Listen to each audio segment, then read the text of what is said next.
David Walker joins us once again after a long break. We discuss the Hornets culture and if Miles Bridges enters the starting lineup immediately upon returning from his suspension. All of that today on Locked On Hornets.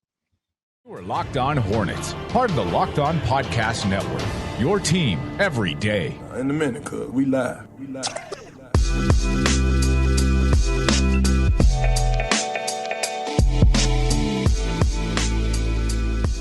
It's Locked On Hornets, part of the Locked On Podcast Network. It's your team every day. Thanks for making us your first listen. We're free and available anywhere you get your pods, and that includes YouTube. David Walker, the master of the midsole. He is back. It has been a long time. We appreciate his presence alongside Doug Branson, of course, which you can catch his work on his substack, everyhornetsboxscore.com. And you can listen to me on the radio talking a lot of Carolina Panthers loss today from 12 to 3 p.m. Sports Radio 92.7. WFNZ. But we're not talking Panthers today. We're talking Charlotte Hornets, and we welcome David back. How has the break been? Are you ready for more Hornets content in your life, David? Oh, well, you guys are providing plenty of Hornets content, as are the Hornets, right? I mean, let's get some social media hits going off. Segue. That's true. That's the segue. Yeah. The way that they're contributing the content, though, it's not great. So I'd seen this a couple of weeks before it actually took place. I guess the video that happened with Kai Jones in question was on Thursday or Friday when most of Hornets fans found out. So there's a video that Kai Jones was released and really captured by somebody watching his Instagram live feed. This was from a few days back, right? It was sometime last week. And in that video, Kai Jones is dancing. Music is playing in the background, sweating profusely, and saying a bunch of nonsense, to be honest with you. He is saying things that are really hard to figure out what they are. There are some things that you can figure out. The Hornets are not going to trade me. If they do, then I'll have my bye. At least that's what it seems like he's saying. But they're very high on me, and they're not going to trade me. Almost, it's weird to talk about it. I almost like some kind of paranoia speaking to Instagram feed, but whatever, right? It was a very odd video, pretty bizarre, and it caught fire, right? It went viral. Then people started to talk about the Hornets culture as it pertains to what happened with Miles Bridges being arrested for domestic violence. And then you had James Bouknight, all of his problems that he had a while back. I just want to make something clear. It's not that, okay? Kai Jones and the bizarre video that was released, it is not in any of that category. And I did want to create that separation because people tried to bring that in. Oh, see, look how bad it is surrounding the Hornets, which, the culture, I guess it's not great. I mean, you for sure have a couple of players that got in trouble. But for this one, I think there were a lot of people that were reaching out. One, you either fired off jokes or you said, man, is Kai okay? Because the last 2 weeks, even before that video came out, there had been some activity that was called into question where even I know at IO Handles, I know he's, covers the Hornets very well on social media, just a lot of stuff that's going on. And he had been warning people, what's going on with Kai Jones' Twitter account, Instagram feed right now? It's pretty wild. And then the video that ultimately was released, people were talking about, that's what got all the attention. So I'll throw all of that over to you, Doug, real quickly, just to see what your thoughts are on it. And after the video, what you saw from Kai Jones and everything that it encompasses. Excuse me. The videos are certainly odd, but having watched Kai Jones do content and do content for the Hornets and for his own social media accounts, I mean, he seems like an odd dude, and that's fine. It's okay to be odd. Now, if you do that, you put that out into the public space, people are going to critique it. I mean, I'm odd on this show. I do odd things on this show all the time. So I understand that some people are going to get it and some people aren't. What I don't like is when these kinds of things happen, that we have people that jump on and are suddenly mental health experts, and they're suddenly, drug experts because their, cousin was bipolar and so they know what this looks like. I hate all that stuff. Like, look, if there are people that watch this that know him on a daily basis, that know how he acted maybe, months ago or whatever, and they see something significantly different here and they want to figure out what's going on, that's totally fine. And we'll, ultimately that stuff will all come out. But, if I just don't like when people jump on and make these kind of huge jumps to conclusions. We just have to keep an eye on it. I think, look, these guys that get on here on social media and start revealing stuff about inner workings of the franchise because they're replying to comments, that's the part where I go, okay, Kai, calm down here. When he starts bringing up Mitch Kupchak, because that could affect his future ultimately. Yeah, you never want to do that with your boss, right? And like everyone has to be careful on social media. I thought I saw, I don't know if it was a relative or someone close to Kai or somebody at some point went on and said, hey, like he's okay, or everything's fine or something. But so that did happen real quick. Yeah. So just, depending on who you trust out there, I didn't see it from an actual sourced person, right? But I have seen a Kai Jones dad message saying, quote, thanks to everyone for your thoughts and prayers for Kai. Everything is going to be all right, and gave a couple of emojis there. So that was the message. Well, I mean, that's all you can hope for. And this is that kind of that weird in-between time when the team is not really, he's not really, I guess, around the team. I'm not sure. I mean, they're it's still almost training camp, still in the off season.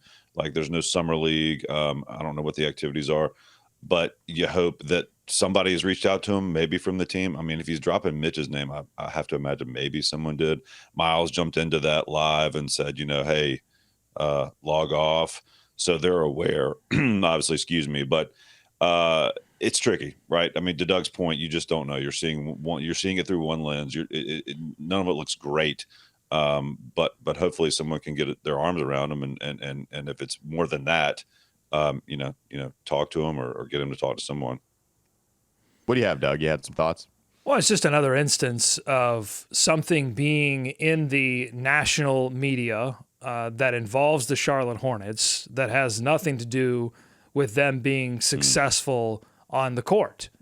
And they sort of, this franchise for the past few years has oscillated between irrelevant and joke. And, for another weekend, the Hornets were sort of a very quick national joke before everyone went on forgetting that the Hornets exist. And so, at some point, there does need to be winning and a culture established that, can limit some of these things. I mean, you don't see these kinds of things happening in Miami. You don't see these kinds of things happening in Denver. There are organizations that have enough veteran presences, that can, educate younger players on like what you should put out into the world and what you shouldn't.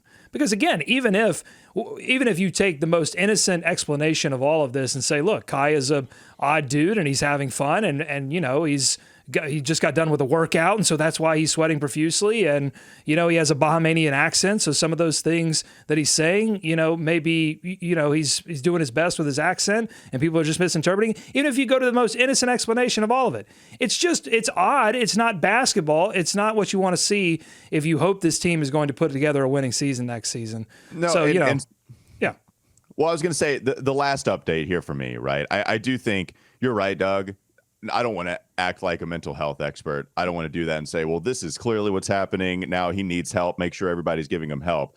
But I do have a concern based off what I've seen, based on how his behavior has changed on social media over the last couple of weeks, over the last month or so, depending on whatever you think is a real change in what Kai Jones' behavior is.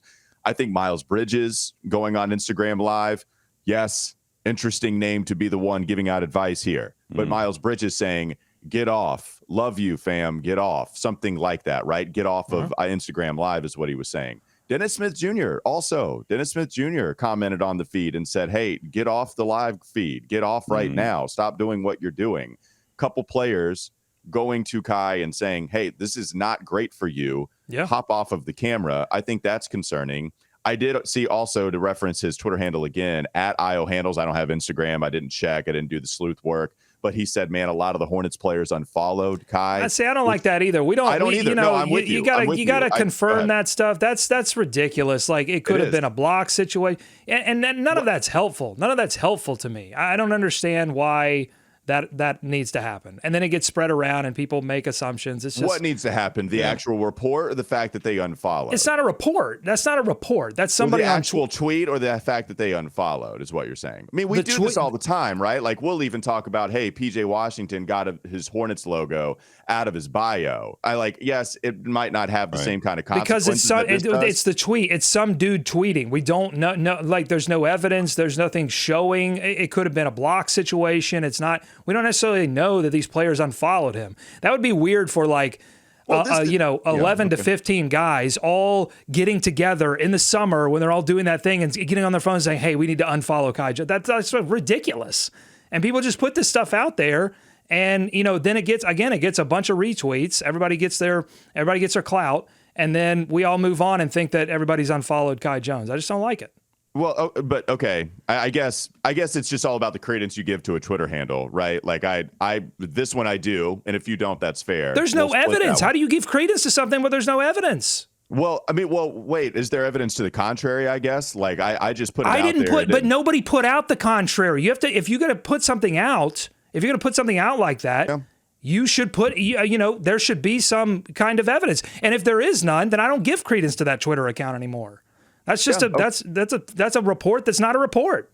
Yeah, that's fair. I guess I have a different take on this Kai Jones stuff. For me, I think there is something concerning, and hopefully everything's okay, but I don't know that for sure. You're absolutely right about that. And then we'll see how it goes down with Kai Jones a little bit later on. So we can move on. We can talk about Miles Bridges, the guy that did hop on the Instagram live feed.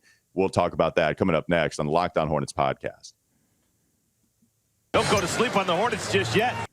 Is he going to be fantastic as soon as he enters the starting lineup once again? Miles Bridges, after a 10-game suspension, that is the question in hand. We'll get to it in just a moment, but not before we talk about one of our favorite sponsors here in Ibotta. Picking up burgers and hot dogs for a summer barbecue right before the summer season ends. You're already about to do it, so why not get cash back for it with Ibotta? It's officially summer, and a new season means new clothes, but your closet should not be the only thing growing when you make those purchases. Now you can also watch your cash back grow with each purchase with Ibotta, and Ibotta gives you cash back on hundreds of grocery items from produce to personal care to pantry goods, so you can make sure you're beating inflation no matter what you're purchasing. Either link your loyalty account or upload your receipt after you shop and get your cash back. It's really that easy. The average Ibotta user earns about $120 per year. That could cover the cost of an entire shopping trip, or you could get your cash back to buy that flight you've been eyeing, that game you're dying to go to, or the fancy dinner that you've been craving. Right now, Ibotta is offering our listeners $5 for just trying Ibotta using the code LOCKED when you register. Just go to the App Store or Google Play Store and download the free Ibotta app and use code LOCKED. That's Ibotta, IBOTTA, Ibotta in the Google Play or App Store, and use code LOCKED. More Locked On Hornets coming up next. David, I'm so sorry, man. I'm so sorry. Let's go to this Miles Bridges conversation. Miles Bridges, you got a question on subtext, which you can sign up for and text Doug. I don't know the information on the subtext. I don't know how many people you got, Doug. How many people are going back and forth with you on legions? The answer is legions. There are thousands of us. I thought this was like an alt. I didn't realize it was your new platform. I thought it was like a subtext, like a subtweet, but it was actually on the subtext. This is a platform called Subtext. It's joinsubtext.com/Locked On Hornets. You essentially get my phone number. It's one-on-one access to me. I'm chopping it up with the official members of the Locked On Hornets Sicko Brigade, and one of them in one of these conversations, CT of the 11th Corey Higgins division of the Sicko Brigade, CT asked me about Miles Bridges and whether or not we're all making an assumption here on the show and otherwise that Miles Bridges will immediately start upon ending his suspension for the felony domestic violence charges. So I think it's an interesting question. Are we assuming at this point that immediately upon returning to the Charlotte Hornets, after missing an entire NBA season, kind of unprecedented, will he start again? Yeah, I think he'll start at some point. I don't think that is going to look. I don't think he's going to come back and play extremely well right off the bat. I do think that it might take some time, and I don't know if he's going to start as soon as he's back from that 10-game suspension, right? I do think if you're asking me, is he going to become a starter for majority of the season, I would say yes, right? After missing 10 games, let's give him a month, whatever. Maybe that's even too long, to be honest with you. So let's give him a month. He comes back, works off the rust. Maybe he has bad shooting splits. Maybe he has bad shooting numbers altogether in the first month, maybe 2 months, something like that. I do think that on a team that doesn't have a ton of talent, it's not like there's a big old bar for Miles Bridges to clear.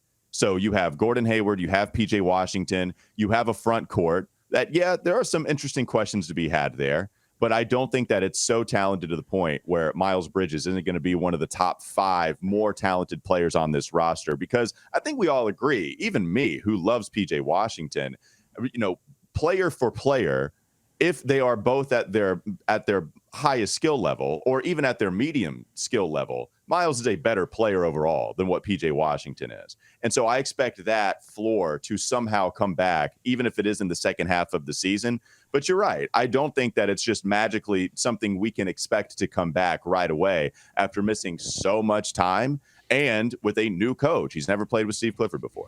Good point. Yeah, I think the only way that he's not pretty quickly injected back into that starting lineup is if they're undefeated, 10-0, still possible, mathematically still possible, or if he's just not showing it, right? If he's like a step or two behind in the practices, and I guess I guess he could play in the preseason. If he's not showing it to the team outside of the games, and they really want to slow roll him back in, but this has been the plan for 2 years. I mean, there was no other plan. If he had not had the trouble off the court, they would have signed him last summer. He would have been, right back in the starting lineup and done his thing. So, this is the plan. You're right that Steve Clifford is kind of the one interesting thing here, but Steve Clifford sees what else they have. He knows, he's aware of their roster at this point, and I think Miles Bridges was a borderline all-star player when he left. They're counting on that to be the case when he comes back. I mean, I think that's certainly their hope. That's their plan. So he's going to be starting. I think it's a safe assumption to say, and just as soon as they can get him up to speed, I think is their plan. Yeah, I mean, the big question is he the same player that he was when he was that borderline all-star? Because I don't know how you can become a better player when you don't play actual NBA games for a year. I just don't know how that's possible. So the question really is he the same player physically and just game-wise that he was back then? And I think the Hornets will have a firm understanding of that by the time training camp closes and they, go through their preseason process. And so if the answer to that question is yes, then I think, going to David's point, it will be up to Steve Clifford after those 10 games to evaluate what he has. And Steve Clifford is someone that's known, if he finds a playing group, if he finds a starting group in that first 10 games that he really likes and that's playing well, he's not going to be so easily moved off of that. So, yeah, I think we have to be careful in making that assumption that Miles will immediately go.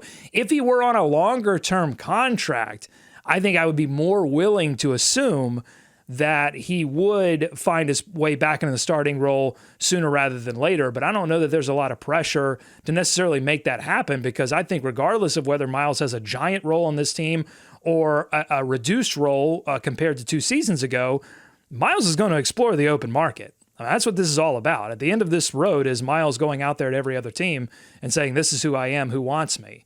And that might include the Charlotte Hornets.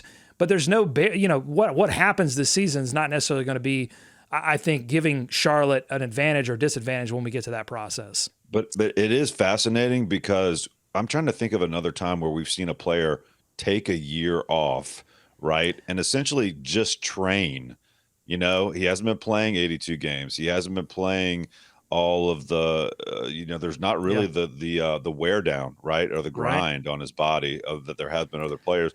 I was listening to a fantasy football podcast, guys, and they were mentioning, with this COVID year and some of these guys taking years off before they go into the draft and just training. Football is different than basketball. I get it. But they're seeing some of these instant returns on some of these rookies coming in by just training all offseason instead of playing and not taking those hits on the body. We haven't seen it on the basketball court. I'm trying to think. I'm sure there's some example of someone sitting out, but it's usually for injury, right? There is one. Can you? I did a little research because I was interested in this question as well. There is one instance, non-injury, where a player missed almost 82 games, pretty close, and had to sit out an entire season. That wasn't due to injury? That was not due to injury. There's one pretty famous case of it happening. Well, Michael Jordan, of course, took a little baseball retreat. Okay, non-Michael division. I'm thinking of a player that was kind of had already been an all-star or a fringe all-star at least. Latrell Sprewell. That's not who I was thinking of. Maybe there's two instances. Okay. Guess. I'm thinking of Ron Artest and Malice at the Palace, who was suspended after playing 7 games. It was suspended for the rest of the season and had to come back and was essentially, statistically, was the same player. So I have football in the mind, so this is why I'm going with this example, but we can go to Calvin Ridley. Calvin Ridley, that's another example. Phenomenal wide receiver with the Atlanta Falcons, who misses an entire season because he was gambling on the NFL. A big no-no when they're trying to be in bed with gambling. And so then he comes back, and then in week 1 that we just saw yesterday, goes off for 100 yards because the talent isn't lost. And I remember Dominique Foxworth talking about this, again, in a football fashion, but I think we can apply it to basketball as well. The talent doesn't just go away. You're right. Mm-hmm. I do think that there's a lot of concerns as far as how effective Miles will be immediately, but I don't think that Miles Bridges' talent is just going to vanish in thin air so much to the point where it's safe to say, I don't know, he's not going to start. I feel very good about it. It would be, to me, an outlier case of somebody that gifted losing his talent altogether, especially in the second half of the season and then even beyond.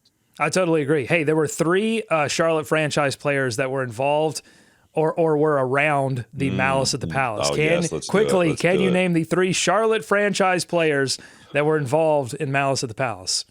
Stack Jack. Well, Stack Jack is one. That's one. Can you get was Eldon Campbell up there at that point? Eldon Campbell, that's number 2. He was with the Pistons at that point. There was another Piston. One more Piston. I don't know if I can give you the Piston quickly enough. DC, Derek Coleman. Who apparently was like protecting Larry Brown and Larry Brown's son, who was a ball boy. Like Derek Coleman was big enough to protect 2 people at once. Derek Coleman was protecting them during the Malice at the Palace. Oh, so Larry Brown, I guess you could count him as well if you want to count 4 a player and a coach. Larry Brown was involved in Malice at the Palace as well. All right. Nice little Malice at the Palace talk. And Miles Bridges. Those guys didn't lose their talent either. So hopefully Walker doesn't suspend me for the season after that. after our Malice in the podcast. After our Malice in the first segment. Yeah. All right. Well, I'm not even mad at you. I wasn't even arguing. I'm not even mad at you. I'm not mad at you. I'm mad at bad journalism. Socials. All right. Can we go to the final segment? Let's go. Okay. Let's go to the final segment. Coming up next, Locked On Hornets. Don't go to sleep on the Hornets just yet. All right. Coming up next, we'll talk a little bit more about maybe the rotation, get David's thoughts on the rotation coming up this season, because we finally have the roster in place after the PJ Washington deal got done. So we'll get some thoughts there and just close this thing out. Coming up next, Locked On Hornets. All right, so when we were talking about the rotation, I think it was just last week. We'll get to a couple of other takes here real quickly, but Miles Bridges coming in.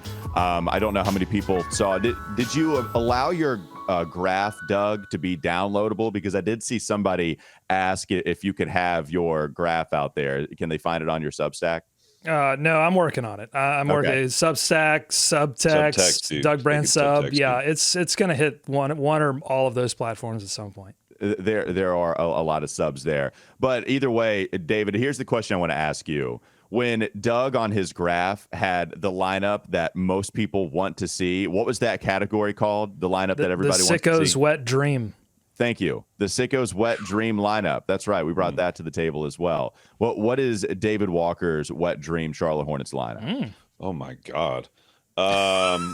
You already had it. I'm gonna start at the ends. LaMelo and Mark Williams. And honestly, just real quick on that duo, I think that's one of the things I'm looking most forward to this season, to see how those two can get off to a hot start, hopefully, and kind of pick up where they left off in their limited time together last year. I think that's a little bit an under the radar duo nationally, because we just haven't seen it. But I think the skill is there, and I think I don't want to tip my hand for maybe a take we'll get off, but I mean, Mark Williams, future USA basketball center. I don't know. We'll see. Do they need some help? Do they play centers anymore? I thought Kerr was just going like 5'6'2" guys. I don't know. I don't think they play centers anymore. Yeah, but I think, I mean, it feels like they're going to run it back to me, Walker. I mean, I guess Terry's going to slot into the shooting guard. You'd have Miles there, and then who am I forgetting? Well, there's Brandon Miller too, and I know people wanted to see Brandon into the top 5. That's the one that people. So. Yeah. So, the Brandon Miller, I wonder how much shooting guard he's going to play this year. Like if there's going to be that much, Well, that's the tantalizing thing, right? That's what we talked about so much around draft night. Is like if that could be a thing. Yeah. Then you're really talking about unlocking something special in the backcourt. But it feels like we're maybe a little bit away from that. Yeah. All right. So I know you also had some USA basketball takes after they lost. Yes, they lost to Germany. They are the world champion of nothing, much to Noah Lyles' delight. Yeah, and then they lost to Canada in the bronze game as well, so they don't even medal. Yeah, which, by the way, the whole Noah Lyles stuff, this is not some piece of evidence for him and being right. What people are like, oh, Noah Lyles was right all along. No, they're not calling themselves world champions if they aren't the champion of anything. It's NBA players calling themselves world champions if they win the NBA title. That was such a it's summertime so weird. Like, that's your platform. Argument. That's what you chose to speak about. Well, okay, Noah lies. Yeah, he does lie. He was lying there. So what do you think about Team USA dropping this game against Germany there, David? Oh, well, I think you have to. Yeah. You have to start at the top, and really, this is a failure of Grant Hill, of Coach K, and ultimately Duke basketball is where I place most of this blame. I think you could look at the play, the searching for fouls, the roster construction, and Coach K's got 4 or 5 different podcasts. He's on the New York Times. He's featured in an article, but I mean, where is he now? And Steve Kerr. Answers? I mean, look, I know Kerr played at Arizona, but it feels like he played at Duke. I mean, get out of here, Steve Kerr. Well, I mean, when we were going into the summer, I was trying to figure out, particularly the big man rotation, and I mean, watching some of these games, it's like, who's getting these rebounds? And no one was really. And for a small team like that to be outshot from 3 is also baffling. So just say what you want to say, which is that LaMelo needed to be on this team. Right. He wasn't because of injury. Oof. And that he's, that this puts more shine on him in the LaMelo Anthony Edwards. Anthony Edwards couldn't do it. He took 40 shots a game and couldn't do it. Halliburton couldn't do it. Reeves couldn't do it. That's right. You know what I mean? Are you listening, Matt Moore? Are you listening, Matt Moore? Put that man's name higher on the list. All these guys that have been pumped up ahead of LaMelo over the summer, couldn't bring home any medals for the USA. Right. And so the big winner of the summer, has to be LaMelo Ball. And Franz Wagner. That's the other big winner. Yes, big Schroeder season. Dylan Brooks. Upset. Dylan Brooks. Man. Boxing gloves and all. Boxing Day, Canada. It's frustrating. All right, Doug, you had one subtext question you wanted to get to before we end. Oh, subtext question. No, I don't think it was a subtext question. What did I want? Oh, no, this is not a subtext question. This was something that just popped up on the Locked On NBA DM, the host all talk. And a lot of shows right now are doing so many what? Channels. Yeah, it's so many. You can't subscribe to that one. That one's private. I can't let anyone into that feed. Anyway, but a lot of these Locked On NBA shows are talking about what their team culture is. And so I just thought, since we have David here, we've got a couple of Hornets historians here. What is Hornets culture? What is it? Does it exist? What is it? Go ahead, Walker. Oh no, I don't know what the Hornets culture is, to be honest with you. I have no clue. Unfortunately, it's the starter jacket. Well, and I guess, it's the fashion, right? It's going back to Alonzo and Larry and, doing the whole nostalgia thing over and over again. Some of this is fair. There's not a whole lot of winning history with this organization. So we can only really go to the starter jacket and we can only go to the purple and teal. But to be fair, it's not like I point to a lot of other teams in the NBA and say, at least in the mid markets, the smaller markets, whatever, we can say, they have a culture of winning sometimes. Like a lot of, teams will have more success in the postseason at different points? Are we saying that's the culture of some of these other mid or small market teams in the NBA? So, yeah, I don't know what it is with the Hornets, but like even, watching the Pacers, the Pacers have been a mid-market team that constantly competes, and they've been very good. But I guess that was like more than 5 years ago. Like I don't know what it is now. I think it's just all fluctuating at different eras of each of these periods in time for the franchise. When the Hornets were first established, they did have a culture that was fashion. It was colors that allowed it, I think, to spread nationally, even globally, because it just was so perfectly 90s. But the culture locally was more than that. It was, hey, Charlotte is on the scene. We're small town, big city now because we have a professional sports franchise. People I think they love that identity of that like upstart team that they beat the Bulls, to get their first win, or to get that big win. Like there were so many of those moments where it was like, leading up to the Alonzo Mourning shot to win the playoff game, that was just like, yeah, we're the underdogs. There was an underdog culture. And then, of course, all of that melted away with the moving of the franchise to New Orleans and then the Bobcats. And you're right, they have not established a new identity, a new culture that really isn't bathing in the nostalgia of a past that isn't even fully connected because they left and had to come back several years later. It's not even fully connected with the franchise. There are still people out there, like notable people that cover sports, that still think that those stats belong to New Orleans. Like it's not even fully known that Charlotte owns that history. And so that would be my challenge to this new ownership group, which is, hey, your job is to win basketball games. That's absolutely the main part of establishing a culture. But you also have to stop leaning into the nostalgia and start developing a culture within your franchise. Starts with winning, but there are other things, including highlighting particular personalities and figuring out a message. What is the message? When the Hornets win, have a message ready to go that says, this is who we are. This is what we're about. And it's not about Alonzo. We appreciate Alonzo. It's not about Muggsy or LJ or Barron or Mash. We love those guys. But what's the new thing? What's the new idea? People need something to connect with. Yeah, this is great timing. I love this pitch by you right before they start their 35th anniversary celebration. Forget all that, guys.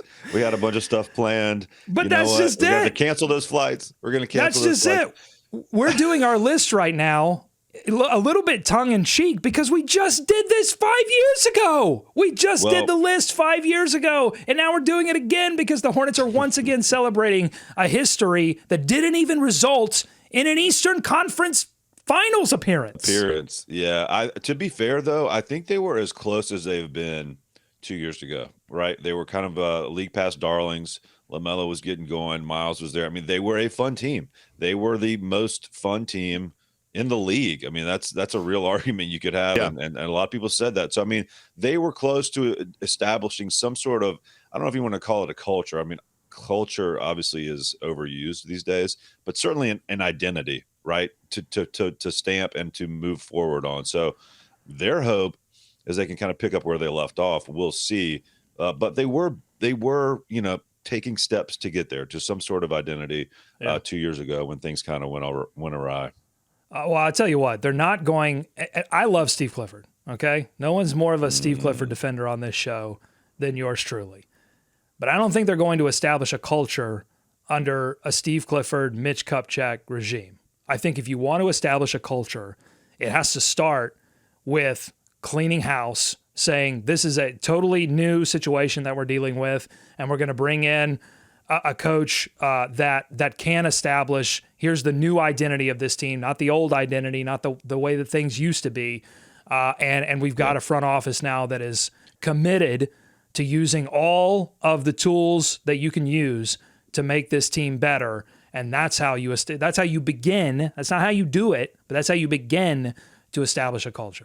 Yeah, that was one question. Was Kenny Atkinson on the USA bench Was Kenny Atkinson involved with USA Oh, I basketball? have no clue. Was he? David, I feel like you know the answer to this question. I'm going to find out.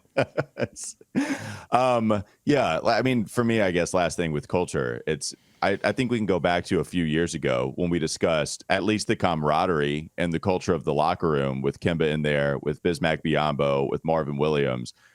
Look, it depends on how you define this, because you're right, culture is overused. I try to refrain from culture talk as much as I possibly can, to be honest with you.